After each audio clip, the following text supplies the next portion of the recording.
ઠંડા પવનોની અસરને કારણે દિલ્હીમાં આગામી 4 દિવસ ઠંડી રહેશે। આ સમય દરમિયાન દિલ્હીમાં મહત્તમ તાપમાન 25 થી 28 ડિગ્રી રહેશે, જ્યારે લઘુત્તમ તાપમાન 9 થી 11 ડિગ્રીની આસપાસ રહેશે।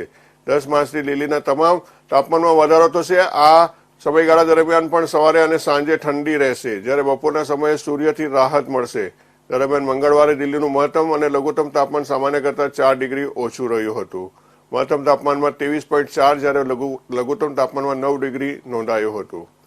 મહત્તમ તાપમાન જે 2015માં 5 માર્ચે 23 ડિગ્રી સેલ્સિયસ હતું, તે 9 વર્ષમાં સૌથી ઓછું છે। આ તારીખે લઘુત્તમ તાપમાન 2012થી 13માં વર્ષે જ્યારે 10 ડિગ્રીથી નીચે નથી ગયું। પવનની ઝડપ પણ કલાકના 8 થી 20 કિલોમીટરની વચ્ચે રહી હતી। બુધવારે હવામાન વિભાગે આંશિક વાદળછાયું વાતાવરણ રહેવાની આગાહી કરી છે। દિવસ દરમિયાન તડકો પણ રહેશે। મહત્તમ તાપમાન 24 ડિગ્રી અને લઘુત્તમ તાપમાન 10 ડિગ્રીની આસપાસ રહેશે। 10 માર્ચે મહત્તમ તાપમાન 29 ડિગ્રી, જ્યારે 11 માર્ચે 30 ડિગ્રી રહેવાની ધારણા છે। દિલ્હીના મોટાભાગના વિસ્તારોમાં પવન મધ્યમ શ્રેણીમાં રહ્યો હતો।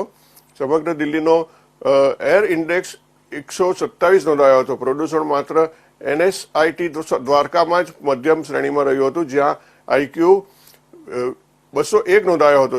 તે જ સમયે અડધો ડઝન વિસ્તારોમાં પ્રદૂષણ સંતોષકારક શ્રેણીમાં હતું।